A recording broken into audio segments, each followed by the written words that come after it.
اللہ تعالیٰ نے موسیٰ علیہ السلام سے فرمایا موسیٰ میرا ایک دوست وہ جنگل میں مر گیا ہے، جاؤ اس کے جنازے کا انتظام کرو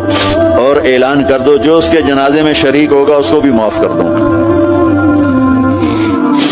کون زندگی میں سوائے گناہوں کے ہے کچھ نہیں، اور آخر وقت کی منت اور خوشامد پہ کیا فیصلے ہو رہے ہیں۔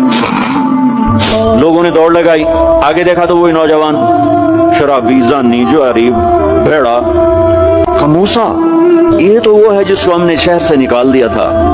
تو یہ ایسا ولی کیسے ہو گیا کہ ہم اس کے جنازے میں آئیں گے تو بخشے جائیں گے؟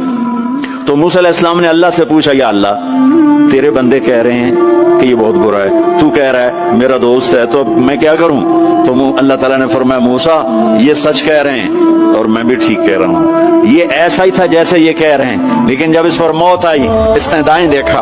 اسے کوئی نظر نہ آیا، اس نے بائیں دیکھا، اسے کوئی نظر نہ آیا، اس نے پھر میری طرف دیکھا، تو موسیٰ میری غیرت نے گوارا نہ کیا کہ جس کو سب چھوڑ جائیں